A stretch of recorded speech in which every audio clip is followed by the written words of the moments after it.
Yes, indeed. Here Welcome we go. aboard, y'all. Happy high noon. Happy Friday. We are here to get the weekend started off on the right foot. We're certainly going to make every effort to do that and succeed today. I want to say what's up to everybody in the comments line, Tony, as I say good morning to YouTube, wearing your fresh, maybe I should even say fresh/fly SF kind of golden logo. Tony, I dig your attire today. Where are you digging that bad boy out of? This is like the Cal Bears Giants mashup when they do college nights at Oracle Park. This is it's got the long sleeve. It's got the Golden Bears on the arm because I didn't go to Cal, but my grandfather did and his brother did. So nice. Shout out Nano Dino and Uncle Bill, Uncle Guillermo Tonelli, dude. Those guys they took me to Cal games when I was a little kid. So I've been a Cal Bear fan all my life. I got to tell you the truth, Tony. I got no affiliation with Cal whatsoever, but I have deep respect for Cal. I know a lot of people like to pick on Cal. They're the little brother in the Pac-12 or whatever. But here's my thing with Cal sports. First of all, their football program, dude, they just put guys in the pros year after year. Like who, I mean, there's a million of them out there from Aaron Rodgers to Jeremy Newberry on down, right, dude? There's Sean Jackson, dude. Sean Blanken Jackson. How about Marshawn Lynch? Ever heard of him? Cal Bear. How about Tony Gonzalez? Tony Blanken Gonzalez. There's another one, Tony. How about Jared Goff? Ever heard of him? He went to a Super Bowl a couple years ago. Another Cal Bear. My point is, Cal Bear, for all of the kind of teasing that they get from the big dogs in the Pac-12, these guys put kids in the pros like it's nobody's business. Totally. On top of that, final word on Cal. I didn't think we were going to start on a Cal tip today. I got a word on Cal, too, before you use it. Okay. Go. And actually, dude, we had a lot to get to. So I don't know why we're doing this Cal thing, but let's get into it. I also want to say about Cal, too, it happens on the campus of that beautiful Cal Berkeley, a piece of property they have there, the campus. How about the Greek Theater? Give it up for the Greek Theater. Tony, if I could tell you to freak at the Greek, I think you would know what I'm talking about. Get your freak on at the Greek. Absolutely. Dude, I have freaked at the Greek. Oh, dude, the fish shows I saw at the Greek in 2010 were some of my favorite shows I've ever seen live, period. And also, by the way, we got Marshawn Lynch love also on the comment line. I just threw that out there, but I'll say it twice. No, I'm just mentioning it. That our commenters are on it too. No, the commenters mentioned it, not you. Totally. And then Steve Bartkowski also. Come on, dude. That's great. Yeah. That's great. And then also, I just want to say the campus is freaking amazing, dude. And if you go watch a football game at Memorial, go watch a Cal football game. That stadium is gorgeous. I need to do that. I do. I need to do that. I really need to do that. All right, Tony, let's hey, by the way, one more final note on Cal alumni. This is a funny Lee Hammer story. True story. Strange but true tales of Lee Hammer. This is a good one. Way back in the day, Creative Tony and I and Rod Brooks were working on the Ticket 1050, late 90s, and we had Jeremy Newberry on the show as a guest. I don't know if you remember this, Tony. He was just like a phoner, went really well. Yeah. And then a couple days passed, and Newberry's agent called the station to talk to Lee Hammer. He goes, "Hey, Jeremy Newberry had a good time with the guys. We're interested in getting you guys set up with a weekly show. How does that sound?" Lee Hammer comes back to us. Newberry wants a weekly show. We're not going to do it. We can't approve this. It's not in the budget. So anyway, we had a chance to have Newberry at Cal Bear on every single week, and Lee Hammer said, "No, thank you, Blake." Lee Hammer says no. Lee Hammer says no. All right, so brutal. Onward and upward, Tony. Before we get into today's set list, before we talk about our guest today, Rod Brooks, I was at the Steph Curry 4,000 game last night. We're going to get way into that in just a second. But first, if I may, a word on Longbridge Pizza. Tony, it's Friday. We're all hungry. We're all gentlemen and gentlewomen here in the Polymath Particle community, and we all got to eat, right? It's like Jerry Garcia says in Fire in the Mountain. You say it's a living. We all got to eat. We do have to eat, Jerry. And where am I doing my eating? I'm doing my eating at Longbridge Pizza. Shout out Longbridge Pizza and their menu right in front of your naked steaming eyes, longbridgepizza.com. Check that out.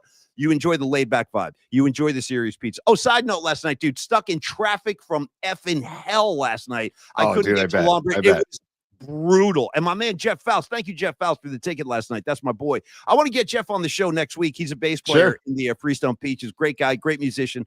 But he was coming in from the East Bay, and he was up to his elbows in traffic on the bridge. So anyway, we didn't have time to get to Longbridge. We went right to the game. We'll get into that in a second. But Longbridge Pizza, that's your final destination, not only for great pizza, great sandwiches. I can't say enough about the vibe inside that place. That's why they call it the Vibe Tribe. There really is like a scene and a vibe going on there. And you're going to experience it. All of you guys on the comments line are going to experience this if you would be good enough to join me. Accept my very humble invitation for the Polymath Particle watch party happening opening day. Tony, that's March 27th on your calendar. You ready for this? I got people. I'm not making this up right now. I'm not going to name names because it's not a done deal.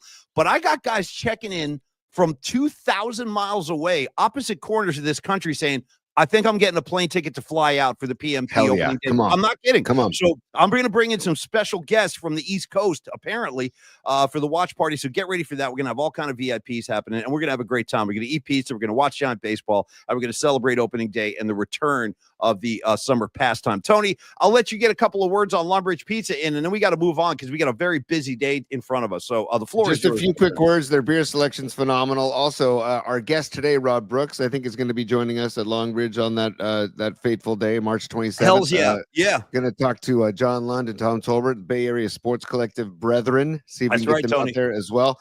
And then I'm not going to talk about Longbridge anymore. I'm just going to show you Longbridge. Okay, Paulie? Yeah, I'm going to share this, buddy. Yeah. And then you're just going to let it speak for itself. Okay. Do you see the video? Well, no, because you got a logo in front of it too. You got a logo. Oh shoot, my bad. Stop. Let's pause and reboot. No, it's on a loop. It's on a loop. It's fine.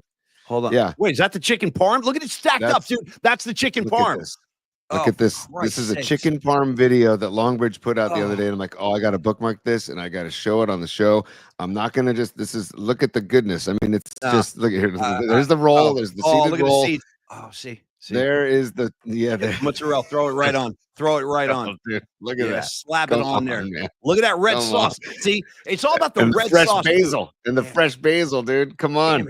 Look at that. Paulie, you're in heaven. You're in heaven. God. A lot of people, it's funny, Tony, a lot of guys, a lot of men have like pictures on their phone of women in bikinis or whatever, like, nudie shots. You ever want to go, if my phone ever gets lost, I got nothing to worry about. You know what you're going to find on my phone? I got like porno pictures of pizza on my phone. I'm not food porn. Shout out food porn. That's kind of what I'm getting at. So like my phone, you won't find naked ladies, but you will find a variety of, like, I have galleries of pizzas because every time I eat a pizza, I always take a picture of it and then I file it away. I have like a pizza archive, a whole category all to itself in my photo collection. It's an album of pizza shots. But this is going to have to be added, Tony. This is one of the greatest maneuvers you've ever pulled off. Hey, follow Longbridge Pizza on Instagram. They are putting up Steven and crew at Longbridge Pizza. They are putting up some great stuff. And I found this the other day. I'm like, I got to see with the sauce. So, see, that's what he does too. He gives you an extra side of sauce. That way you can dunk that bad boy. See, Neil knows what he's doing, dude. Shout out Neil Denardi Paisan. Oh, he knows. I had to get that off the screen, dude, or else you're going to start eating your fingers, dude. So, dude, Paulie, we got to give the set list if you don't mind. If you want to get the set list. I do want to get into set list. And if you could, you just did. Never mind. You read my mind. I was going to ask you to throw the Bay Area Sports Collective logo up there. You did it before I could ask. Thank you, Tony. Let's do the set list, but we don't do the set list without Tekashi. So sound the chimes, man. And you mentioned Bay Area Sports Collective, Bay Area SC, Bay Area SC .com. And damn right. At Bay Area Sports Collective on YouTube as well. So and all the audio versions as well available also at Bay Area Sports Collective on Apple Podcasts and iHeart and Spotify. All that jazz. So thank you. Here we go, Paulie. Tekashi, stand by.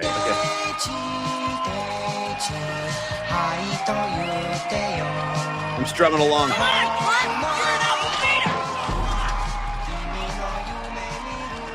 Come on, Deutsche. Hey,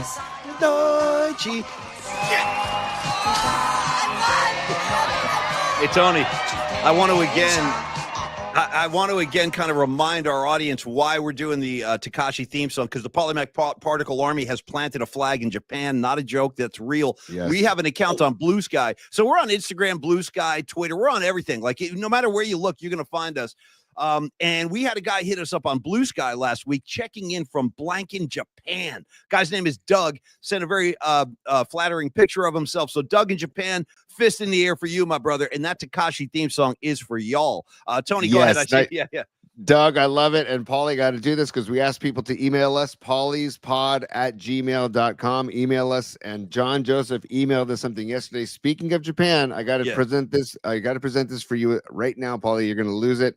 Okay. This is John Joseph's signed Loudness vinyl record. Orient yourself to Crazy Nights. It's signed. Orient yourself, dude. Is that they wouldn't even let you print that on the record today, dude? No. Orient yourself. No. Oh, that's amazing. And I want to remind everybody in the Polymac Particle community, I freaking saw these guys live in 1985. I swear to God, I saw them open for Motley Crue at Madison Square Garden. All Japanese metal band, dude, dressed up in the 80s garb, the skin-tight jumpsuits. Their big well, the album was Thunder in the East. Thunder in the East. Yes, and yes. This is their big single, Rock and Roll Crazy Nights. Rock and Roll Crazy Nights, dude. I was right there, Tony, pumping my fist. I was 16. Hell yeah, Rock and Roll Crazy Nights. Yeah, I was like, I'm all in, bro. I'm all in. Dudes in the crowd waving the Japanese flag and shit. You know, it was like, it was a hell of an experience. You had to be there. You had to be there in the 80s. It's hard to explain, but this is what was happening. Thank you. And that's John Joseph. I'm not surprised. He's a gangster. Tony, we have a super from Aaron Kask up there. You should throw him up so we can give him some love. Yes, and I also want to say just one more time, people, if you want to email us stuff, pollyspod@gmail.com. Please send stuff, send goodies like that. That's incredible. That was a great one. Yeah. I want to get to there's other stuff. Where is that super? I got to find it. Stand by, Polly. Oh, there it is. Aaron Kask. Yeah. Nice, dude. Okay, the backup, guys. Pizza only has red sauce. White sauce does not belong on a pizza. It's an argument the wife and I have had for years. I hate to have to come into a domestic dispute as the voice of reason, but I got to tell you, Aaron, listen, I'm a trained black belt when it comes to pizza consumption. I've been eating pizza since I was a toddler, and I'm not about to stop now.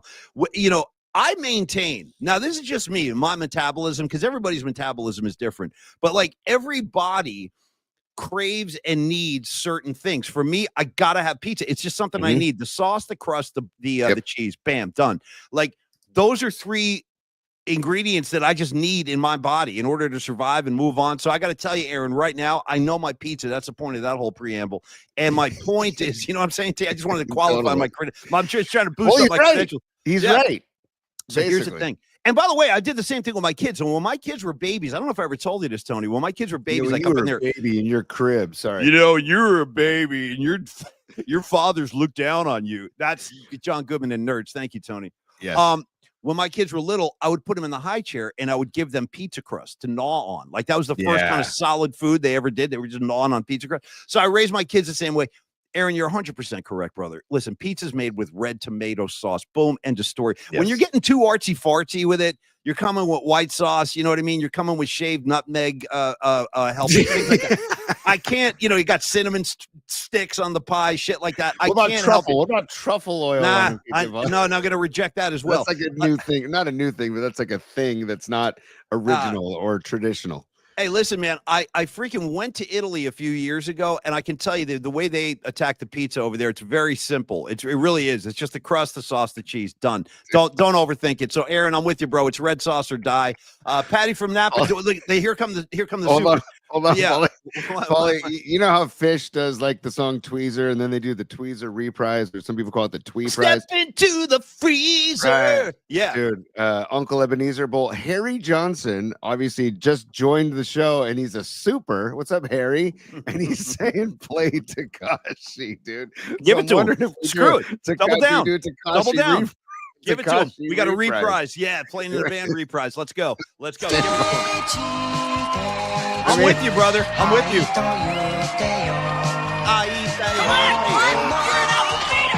Yeah. Listen, this is how we roll. It is. I can promise you, we're the only show that playing Tekashi.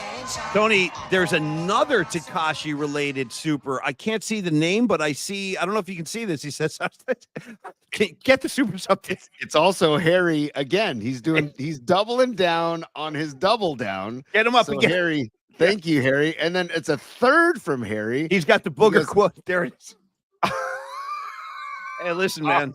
The guy's quoting Nerds. I can't turn him away. I got to embrace this guy. Boy. Harry Johnson. First of all, who the hell are you, Harry Johnson? Who in God's name are you? Please come to Longbridge Pizza. That's what I'm saying. Yeah. I was just going to say, as I spit the coffee out of my nose, I got to say, dude, come to Long Beach on 327. I want to see the real identity behind this alias Harry Johnson. And I know where you're going, bro. I got you. But I got to tell you, quoting Booger from Revenge of the Nerds on this show is going to score you a lot of brownie points. Yes, so, bro, thank you. We'll play Tekashi as many times as you want. You don't even have to be a super. I'll play it for the love of the song. No question. Tony, and don't forget Patty. I see Patty up there, too. We'll never forget Patty. And I want to mention something, Patty, I saw earlier. Patty mentioned, hey, do more on Blue Sky. Patty, I am trying to put more of our stuff on Blue Sky, because Yeah. you're damn right. Blue Sky is a great place. And thank you for tagging. She's tagged hashtag PMP Army over at Blue Sky. So if anybody's over at Blue Sky, check out hashtag PMP Army. Thank you, Patty. You're my blue sky. You're my sunny day. Thank you, Patty, so much. You do have a crush on Rod Brooks. That's fine. I'll tell you the truth. I have a crush on Rod Brooks. Well, that makes three of us. That would be all three. And probably everybody in the comments line, too. I got to tell you, I think the ladies do love Rod Brooks. There's no question to that. He's a handsome man. Well, you know what it is, too, is he's got all these killer suits. Like, all his suits are so, like, they fit him so well. And, like, I have, like, no form-fitting suits. My suits, they all suck. I need new suits. I want to be like Pat Riley and get, like, an Armani-fitted suit so I can be cool. But I never really wear suits, Tony, unless there's, like, some formal occasion. But every time Rod Brooks comes on TV doing 49 or pre and post, all the ladies in the room, dude, they all start to scream when Brooksy comes on. And I'm not even kidding. They're like, yeah, he's handsome. Rod Brooks is handsome. Well, Brooks is from Texas, so we can sing "Every Girl's Crazy About a Sharp Dressed Man." Right? Great track. Shout out Billy Gibbons for life. Yeah. Oh, forever, man. Paulie, can we just? I don't know how to make a transition to Curry, but maybe the greatness of Rod Brooks to the greatness of Steph Curry, because Curry, you were there last night. I was. We all knew it was happening. We all knew that it was going down, right? Like, was it the second quarter? I forget. Was it the second quarter? I think it was late. No, it was the second quarter. Yeah. Okay, because you called that earlier. And said second quarter. I called the first quarter, but and that's, I think he only made 2 threes on the night, right? He had a quiet night. He only had 11 points. But here's the crazy thing, before we dive into the Curry night, is that last night is another great example. And of course, the return of Jonathan Kuminga, we'll talk about that too. He looked great. He really did. He looked great. Tony, 8 Golden State Warriors scored in double figures last night. Yeah, 8 of them. And Draymond Green, bro. He's playing out of his ass. He's playing out of his mind. It's Draymond Green, it was like 2014 all over again. Like, I don't know if you guys remember this, because at the very beginning of Draymond Green's career, he used to score. I think he averaged 14 points a night the year of their first title, 14-15. And then he became a different kind of player. He facilitates. He obviously plays great defense. Great passer. But when he gets those open looks like he had last night, because guys just leave Draymond on the perimeter, he started popping threes early. He ended the night with 4 3-pointers and 23 points on the night for Draymond Green. I'm telling you what, Tony, this team is feeling it. I was in the building, like you said, and there was so much Steph Curry love, and deservedly. But in a bigger sense, it's about what I'm seeing with this team right now, dude. They have their home court advantage back. The fans are engaged again, dude. There's a buzz in the building. And, even with the return of Kuminga now, you see the extra athleticism that brings to the floor. I'm telling you, I think the sky's the limit with this team. Now, OKC is definitely a concern. They're definitely a freaking concern. I saw them beat Boston on their own floor a couple of nights ago. Nice, impressive win.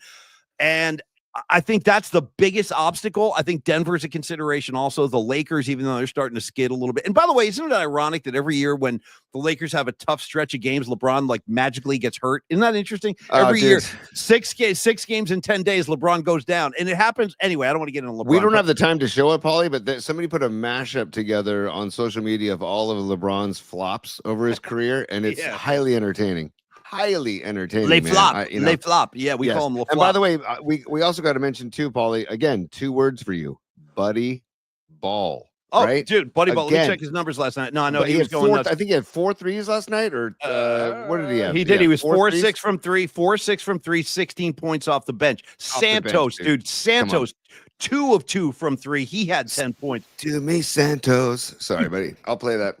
The return of Kuminga, he goes for 18 points, man. So just a great night to be out there, Tony. And Steph Curry, I'm not sure.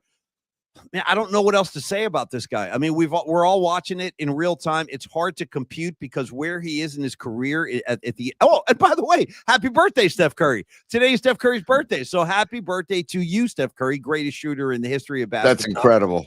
Yeah, that's incredible. So I don't know what other superlative I can kind of throw on the pile that's really worth taking the time to do. So I do want to talk about where he is at this point in his career. I think he's turning 35 today, but I'm telling you, Tony, I watched him last night, and you watch him work off the ball. He's constantly in motion. He's constantly getting grabbed and clutched. They never call that shit, which bothers me. He's the most unprotected superstar in the history of the NBA. I don't know what it's about, but they don't give Steph any calls. But I don't see any signs of wear and tear. I'm sorry, I don't see it. Like they were debating this on First Take today. At some point, Steph Curry's going to slow down. It happened to Ray Allen. It's going to happen to him. Well, yeah, it's going to happen to him. But right now, it's not, Tony. You tell me, what did you see last night watching Steph? I see no signs of slowing down. But it's also the work ethic, man. I don't think anybody works harder behind the scenes than Steph Curry. No doubt. And you're seeing the proof right there. And as he gets older, he's just going to work harder because he's like Tom Brady, dude. They're very similar about. They're like, you know what, Father Time, fuck off. Can we throw Jerry Rice on that pile too? Yes, exactly. You talk about work ethic. Yeah, exactly. And just trying to, keep Father Time away, and Curry's going to do that as long as humanly possible. And in injecting the energy and athleticism of a Jimmy Butler into this lineup, you got to tip your cap to Joe Lacob for just saying, you know what, I know this window with Curry is finite. I got to make sure we do something while we have him at the peak of his game. Yeah, man. And he did it. Yeah. And then Kuminga's return last night. Yeah. I got to say, way more of a contribution than I was expecting last night. I don't know about you, but that was way more of a contribution. 18 points off the bench, dude. And we can show it in bookmarks in a couple of minutes here, but he's talking about how having Butler on the floor just has slowed the game down for him. And I'm like, that is so freaking cool. Dude. I love Butler. I mean, watching Butler, this is the first time I got to see Butler in person as a Golden State Warrior. And by the way, Tony, if you're keeping track at home, grab a pen and a piece of paper, jot this down.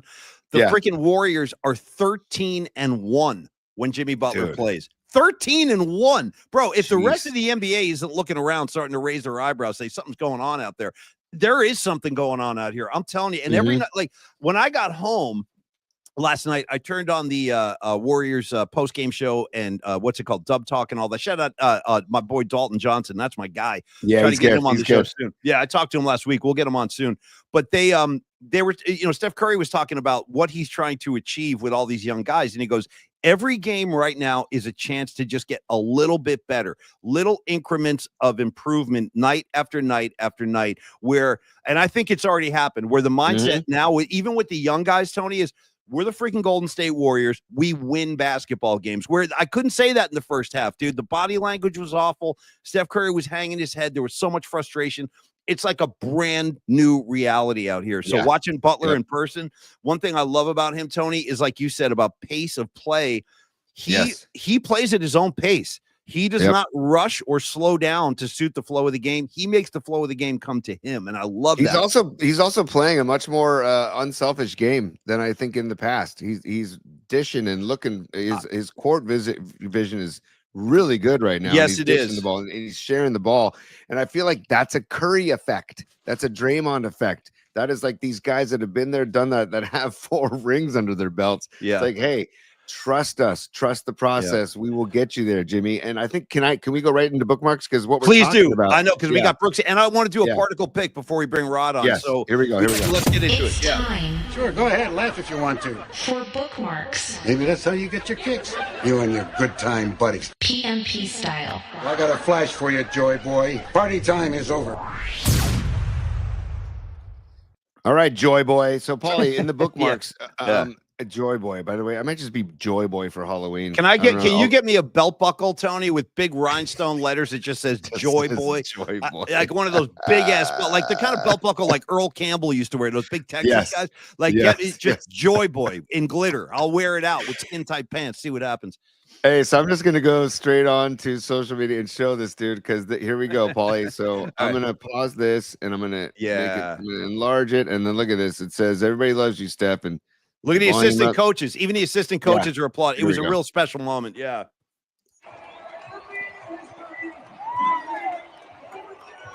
Look at this guy. That's the king. That's the king of San Francisco right there. Yep. Hell yeah, Steph. You are the freaking man, brother. He deserves all of it. He deserves all of it. And more. He deserves all of it, Paulie. Just all the love and praise and all of it. He deserves it all. Yes. if anybody's interested, you can go to my Twitter account and Tony and I share the account. It's ours really. But if you go to our Twitter account, you can see I shot some footage in my seat last night right after Steph hit 4,000. If you just want to feel the building, it's a good little video. It's like 20 seconds, but you get a good feel for what it was like right after he hit that. And what's cool about the Beans is that the applause just builds. It builds over 20 seconds. Yep. So check that out. Give me some beans, Tony. So great to see my guy. And this teared up. This gave what do they call it? A lump in the gurgler, or this teared up Steph Curry when he saw this. So here's Andres Biedrins. Here we go. Hey Steph, what's going on? It's Andres. Just wanted to say congratulations on reaching 4,000 career threes. Dude. That's incredible. And in case you forgot, I assisted you on your first career three in 2009 in Phoenix. So no worries, you can thank me later. Congrats again, brother. Isn't that great? Man? I love that guy. Andres Biedrins, dude, one of the most beloved Warriors of all time. I know the guy had problems scoring, and I know his game was flawed, but such a freaking lovable guy. I went to a game in 2013. I'll never forget this, Tony. It was a Warriors Spurs game near the end of the season, and it was right at the end of Biedrins' time in Golden State. And he went to, remember how Beans could never hit free throws? He was like a horrible free throw shooter. Yes. I saw a game, and I had the really great Tony Salvador seat, so I was right down there by the floor, 2 rows up, and Beans went to the line late, and he sunk both free throws. The entire Oracle Arena stood up, and he was standing over. It was incredible. So Beans, what a great surprise to see him last night. Any other bookmarks, Tony, before particle pick? Two more, and then we'll do our particle picks before Brooksy comes on. Here we go. Give it to me, baby. This is pure joy. We talk about like the parades that we've seen in San Francisco. Yeah. Look at the pure joy in the locker room here, Paulie. As Steph gets into the locker room after his record-setting night last night. Look at that, I love it. Get him, douse him. That's you, Steph. Oh.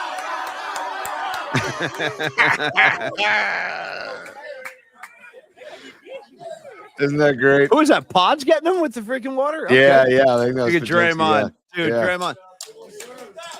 Kerr. Come on. Yeah, just us. Go ahead, you guys. Just us, right? You know what? Just us. Steph, go ahead and get another ring on that finger, dude. Round out that hand. Why don't you go ahead and grab number 5? Tony, give me one more bookmark. Okay. Last one. Here we go. This is Barkley. This is the set of NBA on TNT last night, and Charles Barkley's he's talking nonsense and Shaq's reaction. Here we go. Okay, good. It does, but I will tell you something. Sacramento's going to win this game. You were saying that. I think they're going to win this game. Look at this. That means bet it. I really think they are. I was Coach Van Gundy said all they got to do is take better care of the ball. Dude, I didn't see this. This is great. Any of that was real. What's he doing? Oh, it's real. Okay. It's real. No, but I'm telling y'all, Sacramento is going to win this game. Make it light on yourself, little fella. 1, 2, 3, 4, 5, 6. 11 and a half. All right, that's what it is right now. Hey, I'm not even worried about the Sacramento Kings. They're going to win this game. Okay. All they got to do is take care of the ball. They're 12-1 with Jimmy Butler plays. Yeah, well, they're going to be 12-2 tonight. Okay. Dude, you know what I mean? Shaq just stacking money on the desk. By the way, Tony, those stacks look pretty good. I wish I had one of those stacks. I got to be honest with you. Just between you and me, man. Shaq, throw a stack my way, man. And your guy, Creative Tony, who produced one of your sessions, for God's sakes. How about a little something for the effort? Great to see that. I didn't see TNT since I was at the game, but that was really cool. All right, Tony, particle pick, and then Rod Brooks. Yeah, Paulie, Rod Brooks is in the green room. He's enjoying a couple of edibles at the moment. He's actually poured himself a cup of tea. I feel like he's actually relaxing. I feel he's actually doing a little stretching, too. I saw him doing some calisthenics. Tell Brooksy he can grab one of those hot towels, too, the lemon-scented hot towels to open up the pores. Those are really refreshing. Yeah. Well, I'll also tell him if he opens the fridge, the mini fridge in the corner, in the back left corner, there are some beers stashed in there if he wants to dig deep. So, okay. I'm going to do my particle pick, then you're going to do your particle pick, Paul. Okay, man. Mine's go ahead. Simple, dude. If you want to just spice everything up in your life that you eat, it's a very simple thing. It's a very simple thing that you want to add to your eggs, to your salads, to your some pastas, to some pizzas. Yeah, dude, the everything but the bagel seasoning. I have some of that stuff. I actually have that stuff. I use that stuff too. It's good. It is gold. It is. What do you use it on, gold. Tony? Give me an example. What I just said, like I eggs this morning, or salads, or Uh-huh. pastas, or sandwiches. You name it. It goes. It's incredible. Would you put that on? I'm just asking. Would you put that on an eggplant Parmesan sandwich, Tony? Yes, I would. Okay, I would sprinkle. Just asking. I would sprinkle some. Mhm. It's everything that goes on an everything bagel in a little jar. Whoever decided to do this, because I used to go to my bagel shop and ask, "Can you dig your hand into the everything bagel bin and just give me some of the extra toppings?" So, anyways, that's my particle pick of the week. Everything but the bagel. And, and then I see Rod Brooksy's getting ready in the green room. So give me your particle pick, P. Okay, and by the way, I will double down and vouch for Tony's particle pick. That is good stuff, man. Try that. You can actually try that like on a tuna salad sandwich sometimes. Ooh, yes, yeah, or great chicken salad. It's good. It works on everything. All right, my particle pick of the week is something I can't visually display, but I can speak it to you. And my particle pick of the week is my favorite record store in the Bay Area. It's right here in San Rafael, where I live. And it's called Red Devil Records. It's on 4th Street. Cross Street is Luton. You get over there on 4th, you get a parking spot, you walk into Red Devil, you give Barry a fist bump. First of all, that's my boy who runs that place, Barry. And the guy's a music lover. He's just like, in fact, you know what? We'll get Barry on the show at some point. He was on our podcast back in the day. But the reason I'm mentioning Red Devil today, they have everything. If you're a music lover, go in there. And if they don't have what you want, go up to Barry and be like, "Hey, Barry, do you have this 1976 Cow Palace New Year's Eve Grateful Dead show, the box set?" Dude, yes. Yes. So you shout out Barry, you ask him what you need or tell him what you need. He'll order it for you. And as we close the show today with the musical assignment, my choice was a purchase from Red Devil. So it kind of connects everything together. And that's Barry. That's my guy, Barry, dude. There's Barry. You know why we get along so well? Because Barry is a deadhead, but he's also a serious punk rocker. So we have a lot of common ground. We talk punk, we talk dead. There he is. So shop at Red Devil. Can't say enough good things. Onward and upward as we segue into today's guest, Tony. I'll let you bring him in.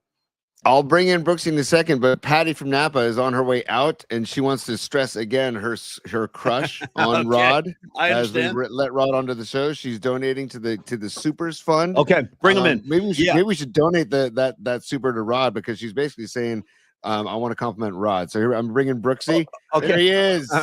Yeah, dude. Yeah, Brooksy. Fellas, what's happening? I've known this for a long time, Brooksy, and I've been saying it out loud as often as anybody will listen, is that the ladies love Rod Brooks. Now, we know about LL Cool J, right? Shout out James Todd Smith, who, by the way, I'm a fan of, Brooksy. I don't know if we talk Cool J, but I'm actually a fan, and that stands for Ladies Love Cool J. But the ladies also love RB. Shout out Rod Brooks. So Patty from Napa, Rod, she came on like 30 minutes ago. She threw a $20 donation and she goes, "Tell Rod Brooks I have a serious crush on him." So I'm just the messenger. I'm just passing it along. Oh, and here comes Sons of Johnny Lee. Throw him up too real quick, Tony. Sons of Johnny Lee saying not only is Rod Brooks a handsome gentleman, he's also a Pearl Jam fan. Yes, he is. No question. In fact, Brooksy, the three of us, we went up to Seattle with our, what do you got behind? You got some remnants of that gig? Hang on 1 second. There's the poster. I love it. Nice. Yes, dude. Yes. Nice. We went to the August 8th show. What a show. That was a freaking amazing show. Are you kidding me? It's one of the best they've ever done. It's, Yes. Pearl Jam is legendary for touring. They record all their shows. The shows are shared. But that show in Seattle at Safeco is thought of as one of the 5 best shows they've ever done. And Pearl Jam has done thousands of shows. Yes, we're dude. very, very lucky. Yeah. And you know what? You know who we should shout out, who got us to that show and put it all together? Jeremiah Crow. Yep. Put that all together. So shout out to him, man, for sure. Yeah. Hey, just don't have him dunking on any hoops. It's an inside joke, but it's funny to us. Yeah, no, you don't challenge Jeremiah Crow. Don't get in his way in the paint. He'll go roll right over you, bro. He'll give you like Daryl Dawkins level fury. Because I saw it with my own eyes, and so did Brooksy, and we're not making this up. But we'll save that. We'll save I that. saw it better than both of you guys. Tony was on the receiving end. You felt it. I felt it. You felt the fury of JC, dude. Who knew? Who knew JC had hops like that? We can just tell the people. Let's just tell the people. We were walking out of the show, and there was a basketball hoop as we're walking out, and Jeremiah decides that he's gonna do like an air dunk on the hoop, and all of a sudden he dunked it so hard and he hung on the rim so hard that he yanked it down, and I didn't see this, and all of a sudden the rim came flying down and knocked me out. Literally knocked me out. So Brooksy and I, dude, we're about 10 feet behind you. Now you got to keep in mind there's thousands of people streaming out of Safeco. Thousands. Everywhere. So it's chaos. This is post-show. Everybody's got that like little afterglow. We're all in a great mood. All of a sudden I look over, I see the rim and the hoop come down on top of Tony's head. And then Brooksy and I are standing there, and I go, Brooksy, I don't think he's getting up. You know what I mean? I don't think this kid's getting up. He stayed down. And then what did Rod and I do? Do we rush to his aid? Nope. We just kept walking. I don't know what he's doing. We kept walking. And then Jeremiah eventually catches up to us. And I'm like, hey, man, you making the spot hot right now. You cannot stand next to me, man. Tony's got a gash on his head. And I'm like, nah, I can't be here right. Because listen, when a hoop comes crashing down, thousands of people around, who are they going to look at and assume is the person that tore the hoop down? Don't say it, man. Brooksy, you're killing me. 6'9" black dude. So I'm like, you making the spot hot, Playboy. And I kept walking.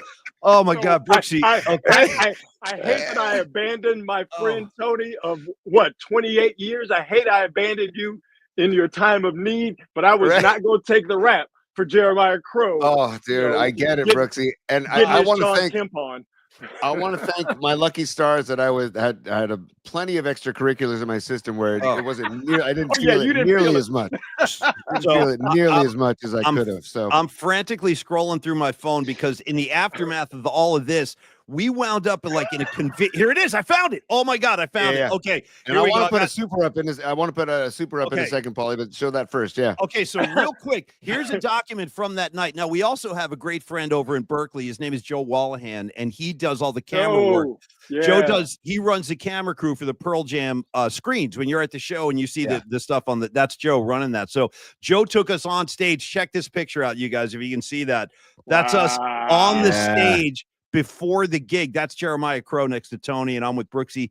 But the best part, so after Tony gets the Daryl Dawkins treatment, we get up, we're staggering around. We wind up going into some convenience store, and Creative Tony's got his hand in like the Red Hot Link jar or something like that. Here's Creative Tony at 1:49 a.m. Oh boy. In August of 2018. You mentioned extracurriculars. Here's the evidence right here. Look at this kid. Okay. Oh, man. Man. I got it, T. I got you. Oh, dude. It was impossible to find anywhere to eat in downtown Seattle after the show. Correct. So we ended up 7-Eleven at the base of the Space Needle. So we had walked all the way from if you've been to Seattle, we walked all the way from the south portion of downtown Seattle, basically to the north portion of downtown Seattle. And there was a 7-Eleven, which is the only thing open at the base of the Space Needle. And we spent about $90 in a 7-Eleven. And here's the thing about that. That's a lot more difficult. And $90 on food. That's a lot more difficult than one would realize. It's really, really hard to spend $70, $80, $90 in a 7-Eleven. But we did it. Oh, we did. And I'd be willing to bet that like every item in our basket that we were carrying, every single one of them was loaded with carcinogens and cancer-causing ingredients. Like there was nothing. It was like a bag of cancer we were walking around with like for $90. Man, like the nitrates in that bag or those bags of food we bought. Oh, my God. T, what were you going to say, man? I was going to say, I think I ate myself an economy-sized bag of like Cheetos or chips or something, or Funyuns or something. Where I woke up like 3 hours into the night on the bed with like, crumbs and scraps on me. But what are you gonna do? I want to give. And here we are. Yes, and here we are, Brooksy. And here we are. Great point. Here we are. And NorCal Refrigeration and HVAC, super. He's donating to the show. Ask Rod how the drumming is going. Brooksy, how's the drumming, bud? You know what? I am sad to say that I have not been drumming as much as I need to. Matter of fact, it happens. I have my drums down in a house not too far away from my house, so I can play as loud as I want to. And I went there to get something, and I looked at my I looked at my kit, and I'm like, damn, baby, I'm sorry, I've been neglecting you. Like I got to get on it. So it's been busy over the last couple of weeks. So when it slows down, I'm going to get back. But man, I got that itch for sure. Sometimes it's good though. Sometimes it's good to put the instrument down for a while though. Take a break. It really is. Sometimes it's good to take a break, come back refreshed. Go ahead, T. What do you got?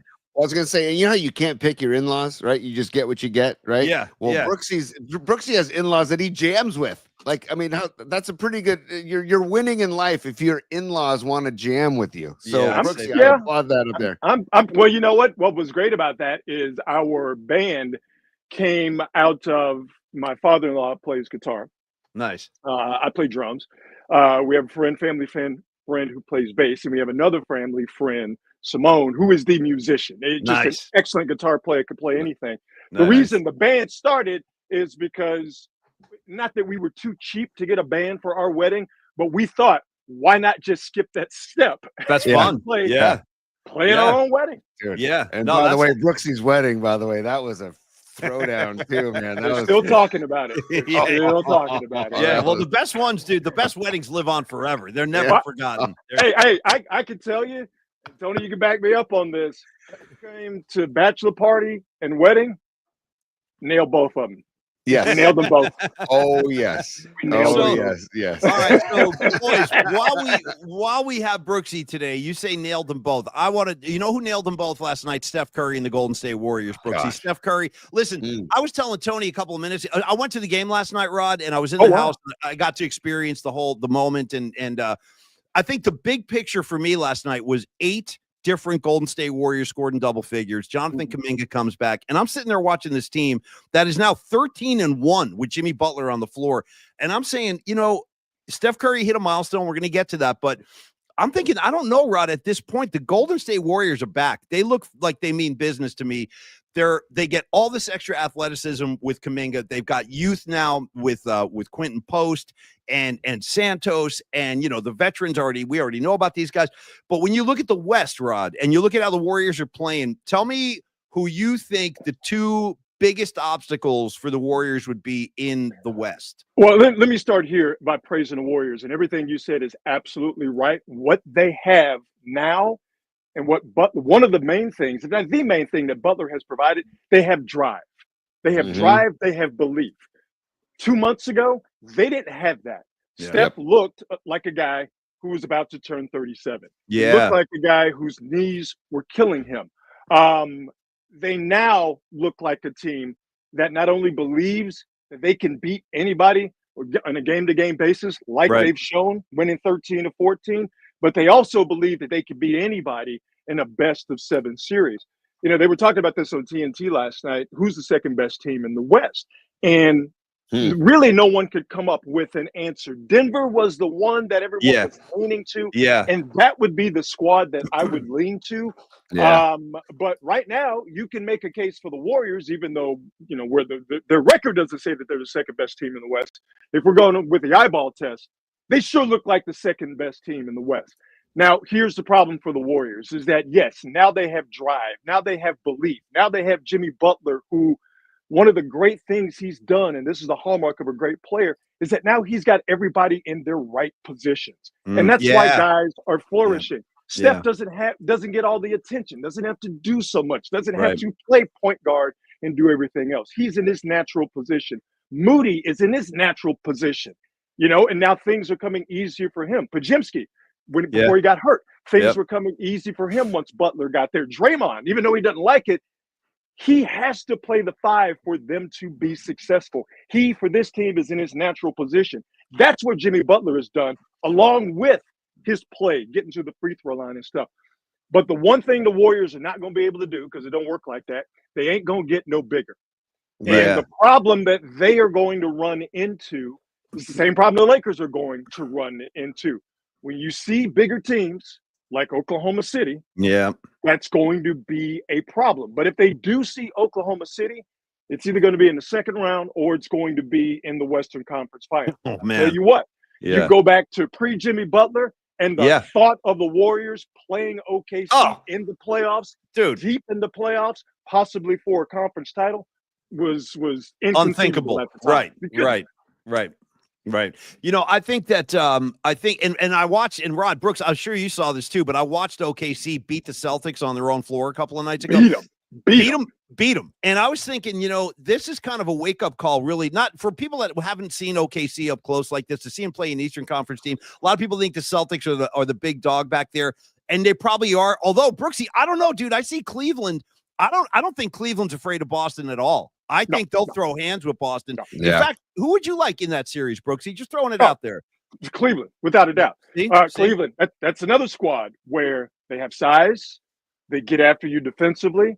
Their offense, Kenny Atkinson, former Warriors. Coach, Kenny Atkinson is there, and they're running that Spurs offense. They're running that motion. They're running that movement. They've got a killer in Spider. They've got, like I said, they've got size. They got a bunch of dudes who can do a bunch of stuff. They look like a San Antonio Spurs, Golden State Warriors type team, where they have a stud, but it's the other guys that are just as dangerous as the one stud. To me, it's pretty cut and dried. The two best teams in the league, and I think the two teams are going to play in the finals. It's Oklahoma City and Cleveland. They can play different ways. They've got superstars. Obviously, SGA more than likely is going to end up being the MVP, or maybe second to Joker once again. They can play whatever type game breaks out. They can go big, they can go small, and they can flourish in both of those. Both teams, particularly, Paul, to get to your point about what you saw from Oklahoma City going into Boston and beating the Celtics. OKC defensively, they get on that ass. Oh my God, dude! They had the Celtics in jail. Unbelievable. A couple of nights ago. Totally. No, they contested not only every shot, they were contesting every pass. Like everything. The Celtics are having a hard time just moving the ball on offense. You're right about that. Defensively, they're a problem. Tony, sorry, I don't mean to hog this to you. You jump in right after this. But last thing, Brooksy, on the Warriors, and I got a couple of Niner questions, is Steph Curry, man. Like, this guy, I feel it's like almost like a privilege at this point, honestly, to watch him like night after night, be in his hometown. This guy I don't have enough superlatives, and we don't even have enough time. We know his resume. We've seen what he's done. But Brooksy, I want to get into like a big picture question about Steph. Like, the greatest Bay Area athletes, or the most beloved Bay Area athletes of all time. Top of my head, I'd say guys like Joe Montana, Willie Mays. Even though he didn't do it for a long time, I would put Tim Lincecum on that list in terms of how the city loved him and that kind of love affair. And I think with Steph, dude, am I wrong, Brooksy? Is he, like, honestly, and I love, me, dude, I'm a lifelong Niner fan. I love Montana, but is he like almost going above that at this point? Let's get into it. He's number one. Yeah. He's number one. I think so. Yeah. He's number one. Because here's the thing. Everybody knows Montana's brilliance, but not everybody in the Bay is down with the Niners. Yep. Right? You still have a ton of Raider fans who live here. Okay. So Raider fans not going to give Joe Montana his due, at least not publicly, not out. Right. Okay. Joe's one of the greats. Okay. Flat out. When it comes to baseball, there's some A's love there. There's the A's fans who are not necessarily going to vibe on everything that the Giants have done, as great as Lincecum was. Right. But with Steph, everybody loves Steph. He's all everybody in the Bay loves Steph. Now, I know you got Laker fans and you got Kings fans, in the area. But when it comes to hoop, the favorite team by a wide margin is the Golden State Warriors. Everybody loves Steph. That's so true, Brooksy. And I feel like in the conversation of Steph and Joe, and this is not a knock on Joe at all, because I love Joe, but I feel like Steph is just more present. He's just more out there more. And Joe is more reserved, is definitely more quiet. And Steph, like I tell my kids all the time, if there's a role model that I want you to follow and look up to, it is Stephen Curry. Because of everything he does on the court and off the court. And off the court especially, man, we don't even know. Like Raymond Ritter has talked about it off the record before about how much Steph does that he doesn't want public. He does not want people to know. And I feel like that's the if you had to make, like, if they're neck and neck, Joe and Steph, I think that takes Steph above too because of that as well. Here's the thing with Steph. You hear said about him, as great of a player as he is, he's an even better person. Yeah. And for some people, you roll your eyes and go, I know Steph a little bit, okay?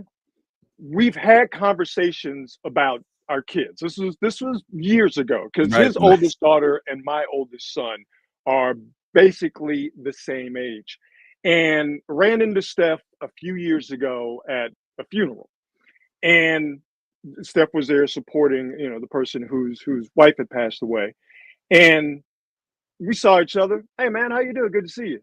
First thing he says is, "Hey, how's your son?" You see, Like, yep, Nice. yep, yep. like, No, yo, yeah, what, yeah, what, yeah, where, like, how do you remember that? Like yeah. you're somebody who's everyone's trying to get a piece of you. Everybody's telling you about their son, their daughter, their mima, their whatever. But he remembered, Yeah. that. It's like that's the type of dude that he is. Now, saying all of that, Yeah. make no mistake about it. On the court, Oh, he is a stone Oh. cold Mhm. sociopath. All yep. right. He'll He cut might, your throat, man. he Yep. might not be out there, mean mugging like Mike used to do at times, or just going over the top with it like Kobe. But when old boy steps on that court, he's looking to kill. And here's an example of that. Clay's first game back at Chase. Okay. Mhm. Steph loves Clay, right? Mhm. Mhm. And people, the captain's hats and the tribute All and that. everybody, Yeah. Steph loved that. Yeah. But as soon as that ball went up, what does Steph say? I'm gonna cut his throat. Yeah. Yeah. Cut his throat. What Yeah. does Steph do? Cut his throat, Yeah. blood, smeared it all over his face, and then Yeah. ran around the court like a crazy person, going, Yeah. "This is my S." Like, Yeah. that's the type of basketball player he is. But off the court, him and Clay were probably crying like a couple of schoolgirls. Yeah. Yeah. I mean, Totally. Steph. I mean, last thing I would say about Steph is as evidenced by everything you just said, he's just an exceptional human being. I mean, he really is, and stuff like that. Asking about your kid, he treats people like real human beings. And I got to tell you guys in the comment line on the audience, that is very, very rare for a superstar to have that kind of awareness, to even care to ask how you're doing. We heard a horror story the other night, Brooksy, about Debo Samuel. Some guy came on and was telling us who was telling us that story about about Debo at the Super Bowl, Tony, about how he dissed that fan. Who told us that story? It was one of our guests. I forget. Yeah, it was a recent guest. We heard a story, Brooksy, about a 49er John fan. Lund. It was John Lund. It was John Lund. Okay, it was Johnny Lund. Yeah. So Johnny Lund told us a story about he was doing a show at Radio Row for a Super Bowl. Debo Samuel walked over for an interview. He wasn't very present. He was staring at the floor, checking his phone. Then a fan came over at the end with a Debo jersey on and just said, "Hey, Debo, will you sign my jersey?" And Lund said he looked at the kid, he looked him up and down, and just walked away, like no words whatsoever.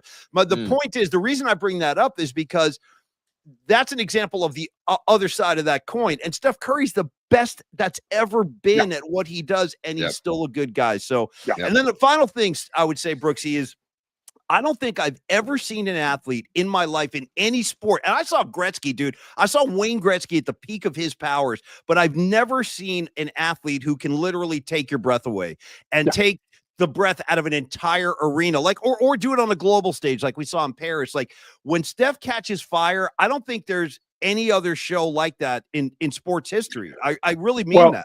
We've never seen anyone do what he does, which is why he has 4,000 3-pointers. Yeah. he's an iconoclast. We've never seen that before. He is one of one. And that's why when you have the discussion about the greatest of all time, and we know how goofy that discussion can get. Yeah, man. To me, what puts you in that category is, are you the first to do what you are doing? Yeah. And are you doing it at a high level that people cannot comprehend it? Nice. That's what made Wilt so great. That's what made Kareem so great. That's what made Jordan so great. That's what makes LeBron so great. And that's what makes Steph Curry so great. And I say this about the greats: appreciate them while you got them. Yeah. Because when they gone, they gone. You might not like LeBron, but appreciate the cat. Because we're not going to see another one like him. That's right. Steph hopefully does play in his 40s, but he's closer to 40 now than he was years ago. Appreciate him now, because when he's gone, we're going to be looking back like, that went fast, didn't it? Yes. And Rod, you mentioned all those names you mentioned. There's one thing that sticks out about Steph too, and maybe you could say this about Wilt and a few others, but Steph literally changed the game of basketball. Change the game. He literally changed the game of basketball, and he can put that on his statue. Put it on, that this single-handedly changed the game of how the game is played.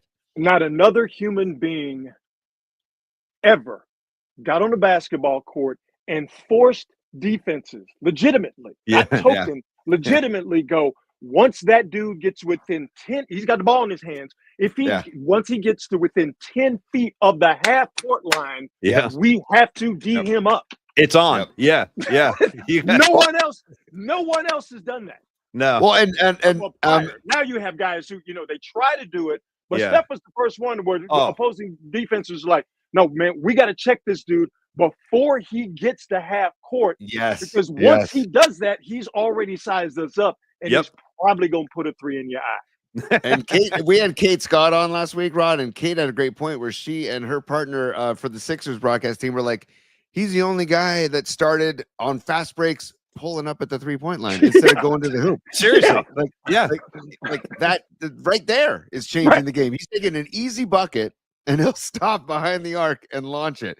And for him, it's a good shot. Oh, hell yeah. Yeah, 100%. high percentage. Yeah. Just because supers are a part of the show, Rod. And, okay. Supers, they contribute to the show. We put them to the top. Look at Sanchi here, Rod. Your legendary bacon bowl. It is and legendary. how it covers all the fam's game needs. Thank you, brother. Hey, dude, you talk about Steph Curry being the first guy to do something great that we've never seen before. I'm going to hang that same description around Rod Brooks's neck because, dude, I've told the story a million times. Here comes 1,000,001. Worst Super Bowl in the history of the world. I think it was 2000. Giants and Ravens. Nobody cared. Nobody watched. We wound up playing touch football in the street on Clement and 24th. But when I think we were out the door in the first quarter. I don't even think I saw more than 10 snaps in that game. But when we walked into Brooksy's place, the spread, we're looking at all the snacks, and there it is, dude, the centerpiece on the coffee table, a big-ass bowl filled to the top with bacon. And I was stopped in my tracks. I go, damn, that's like Steph Curry. I've never seen anything like this. I go, damn, we got a bowl of bacon. And then Brooksy, pulled me aside, and he goes, Paulie Mac, let me ask you a question. Where is it written that bacon can only be served, on a BLT or with eggs? Why can't it be an appetizer? I'm like, you know what, dude? I can't argue with this logic. Nope. And you are a pioneer too, Brooksy. So Sanchi, great call, brother. He knows. I just want to say once again that it's amazing what a pothead could come up with. It's like, what does it think? Like if you put 1,000 monkeys at a typewriter, eventually one of them is going to bang out a Shakespeare play. That was the one pothead thought that I had that actually made some sense and benefited mankind. Great. It did benefit mankind. Great contribution to society. All right, Brooksy, I got one last sports question. We'll do a broad stroke on the Niners, and then we'll get into our musical assignment and send our people into the weekend. So, Brooksy, this week for me and for Tony, a lot of 49er fans, very stressful watching this exodus of players kind of leave. And one guy that I'm really still having a hard time with is Dre Greenlaw. I know physically there's some questions, but I don't know. I just still think there's a lot of value there, and I still think he can play. And I think the Niners are going to regret that the way they regretted DeForest Buckner getting away, because the Niner D-line has really never been the same since. But is this – I'm just going to ask the question to everybody. The Niners won't say this, Brooksy, but is this a rebuild? Is this a rebuild we're watching? Ooh. I don't know if it's a rebuild, because if it's a rebuild, then McCaffrey's gone. If it's a rebuild, then Bosa's gone. You know what I'm saying? If it's a rebuild, then you're telling Trent Williams, to go. They still have – you're telling Fred Warner to go. They still have all pros. They still have greats at key positions. But the others, and I'm with you on Dre Greenlaw, the others, it's a reset. And when you look at the guys that they've allowed to leave, these are guys. I mean, listen, hey, man, shout out to Aaron Banks. It would have been folly to give Aaron Banks that money. Now, that's a position of need for the Niners, and I'll get to that in just a second. But you ain't go. It's silly to give Aaron Banks that money. The Debo thing, it needed to happen. I agree. Last year, right? Yep. But the Debo thing needed to happen. It would have been silly to give Debo that money.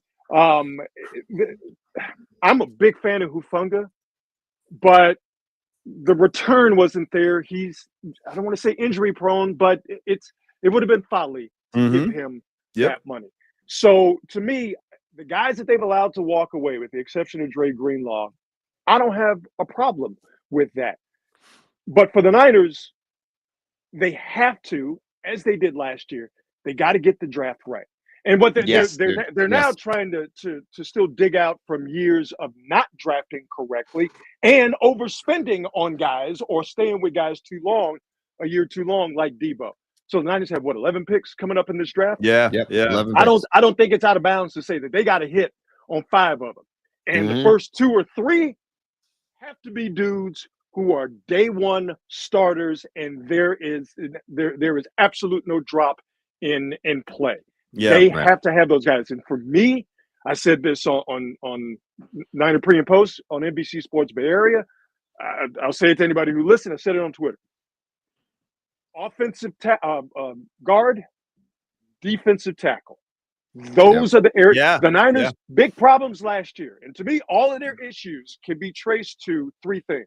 Injury, got to put that aside. You can't control it. Not being able to stop the run.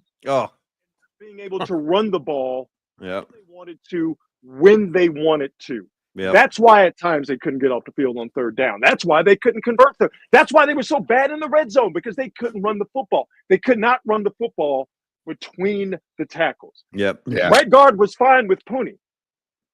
Center, left guard, not what it needs to be.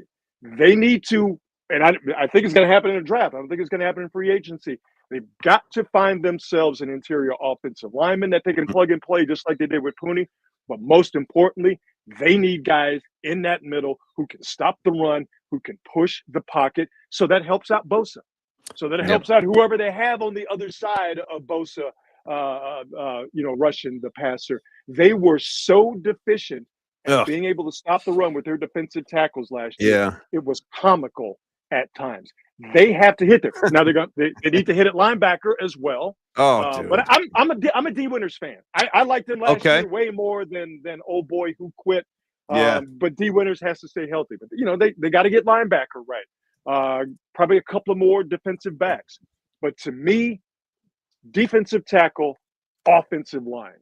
Get me a couple, 3 of those dudes, and those guys can play right off the bat. The Niners will be in a much better position. I promise you. I 100% agree with that, Rod. Tony, go ahead with your Niner question, and then we'll go into music. But I don't want to leave you out of this. Go ahead, man. Rod, you kind of nailed it for me, man. I was looking back at some of the Niners draft picks, and I mean, like Debo 2nd round, Kittle 5th round, Juwan Jennings 7th round, Purdy 7th round, Elijah Mitchell 6th round. Even Warner, right? Garendo, Warner, Warner was 3rd round. Garendo 4th round. Mustafa 4th round. Pooney 3rd round. Lenore is another guy, like 5th round, right? So I have faith in the draft. I really do because of those names. But the glaring thing that is missing there is O-line. Like Pooney's the only name in that long list. It's O-line. And I like that kid Banks from Texas. I kind of got my eyes on him. I don't know. Would you think they would take an O-lineman with their first pick, 11th pick in the 1st round? Yeah, I do. Wouldn't have a problem with it. Me neither. Banks, I've watched him play, watching Texas games. Now that they're in the SEC, Will Campbell from LSU, left tackle. I'm a fan of his. No, I think line defensive tackle is what they're going to do with that first pick. I wholeheartedly believe that. And here's the trick. As well as they drafted last year,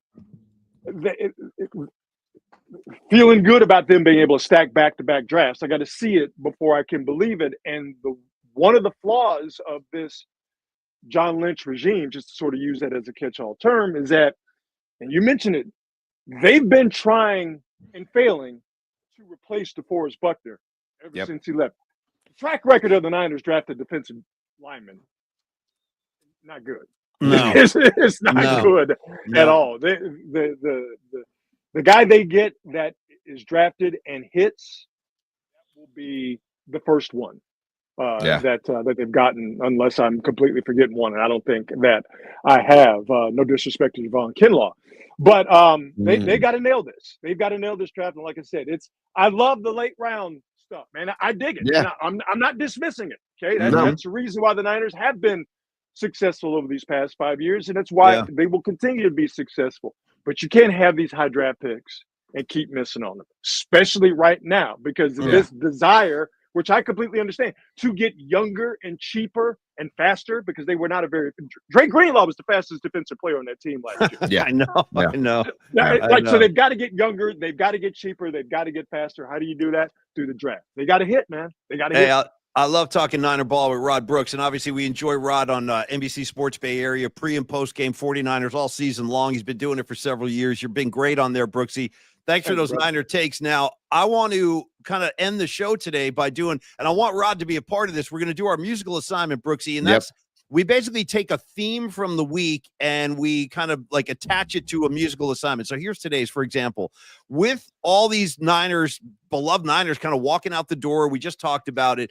I thought today we would each pick a song that has to do with, you know, saying goodbye or like a farewell song or a song about leaving. And I'll start. I'll set the table for you guys. So when I think about like songs of like departure or I'm leaving, I think about Jimi Hendrix, and I'll tell you why.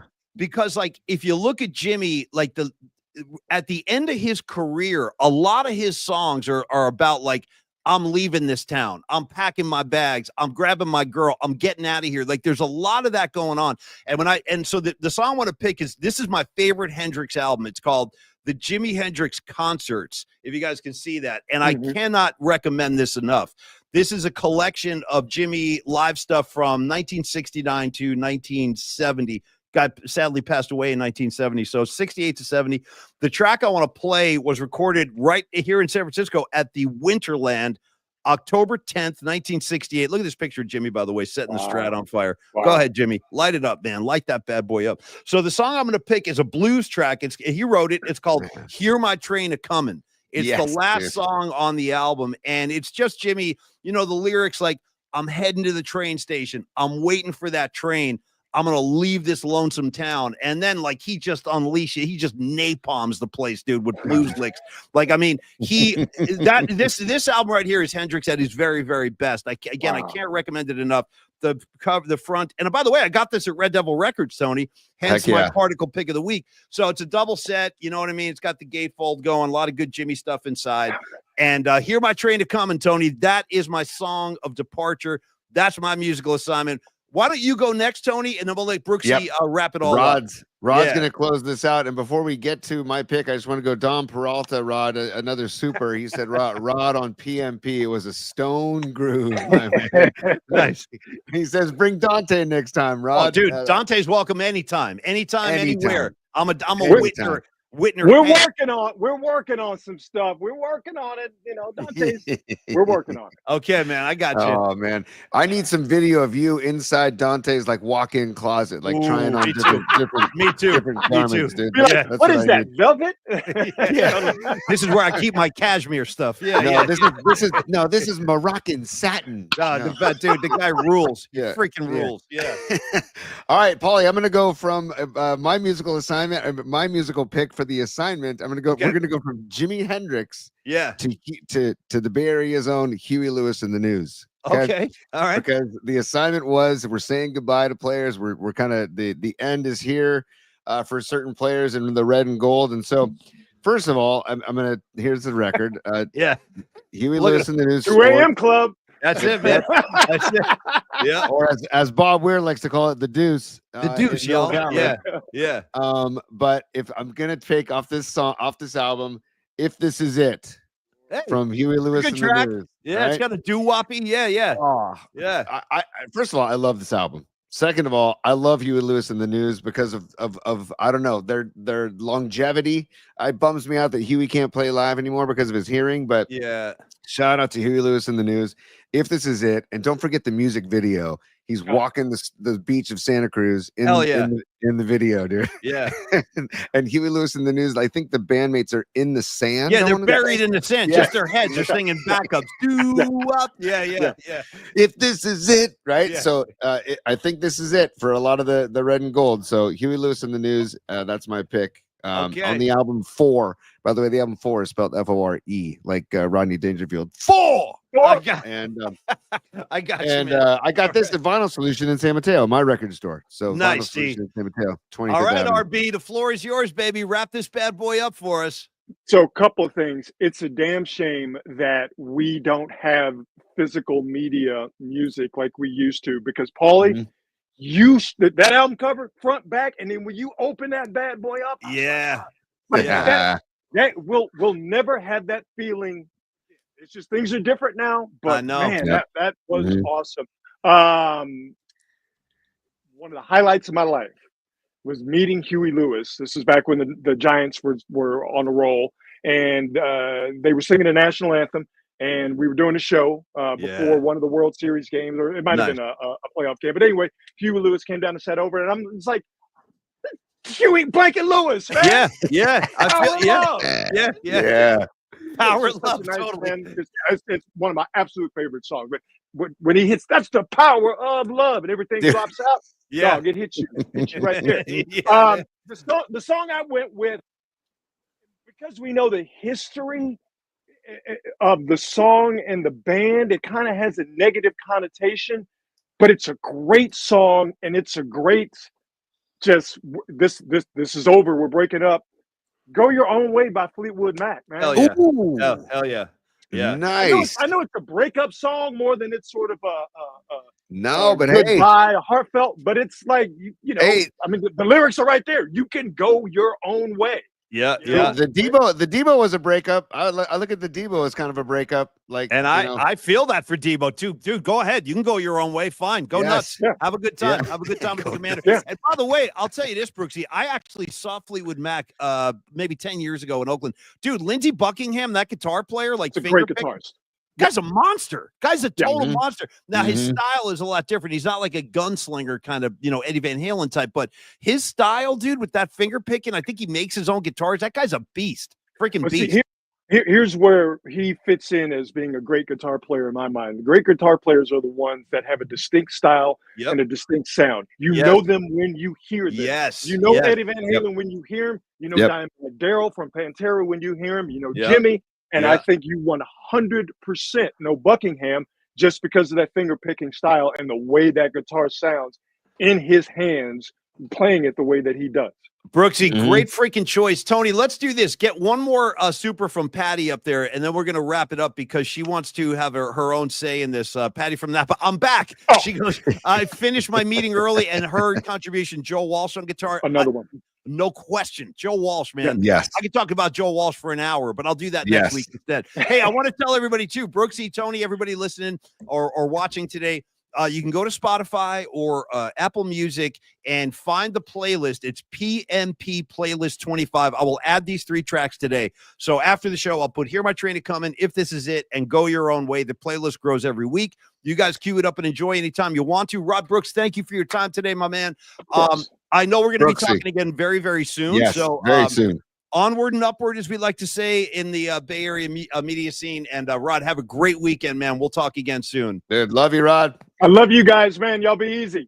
You too, right, man. Brother. Brooksy, that's Rod Brooks, everybody. NBC Sports Bay Area. The guy kills it on pre and post with the Niners. Tony, I got places to be. Stacy, I gotta go. Stacy, I gotta go. Thank you, all of you on the comments line. Everybody have a great weekend. Be safe out there. Keep the scene clean, as I like to say. Longbridge Pizza. Don't forget, you guys know where to go. LongbridgePizza.com. Have them deliver. I learned recently, I'm still learning about Longbridge.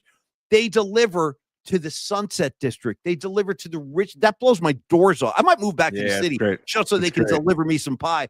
Laid back vibe. Serious pizza, which I can definitely vouch for. Tony gave you the porno shoot of the chicken parm sandwich earlier today. I might have to lock the door with that video, if you know what I'm talking about, later on today. I'm kidding, of course. Or am I? We'll have to use your own imagination. Anyway, great pizza. The food is great. Tony's a big fan of the Caesar salad. I'm a big fan of the chicken parm sandwich. It's neck and neck, the chicken parm and the chopped cheese sandwich.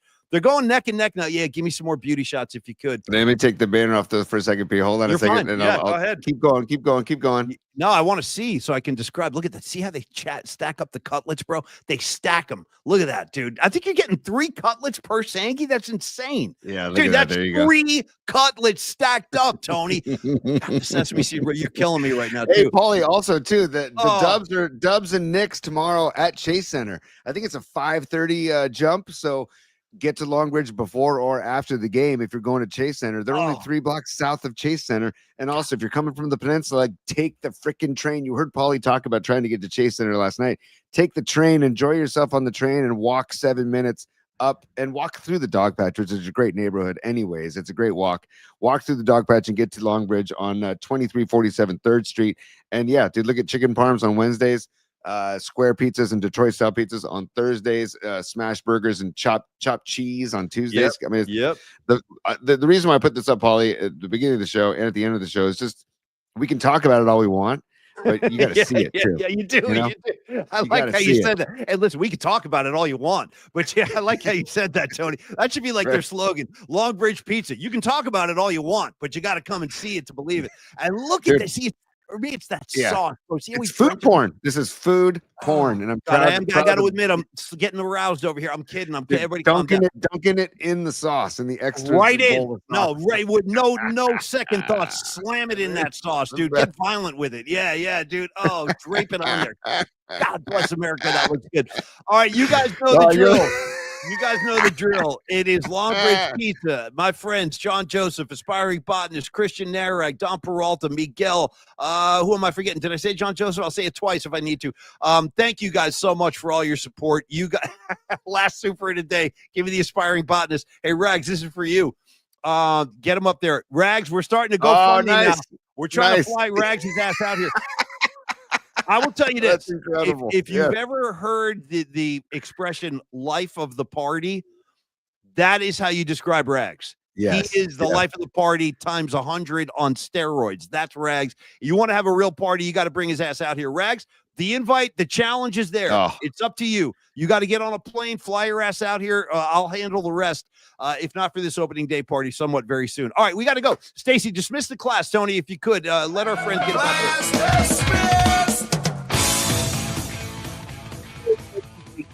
And a little outro music, sir. I'm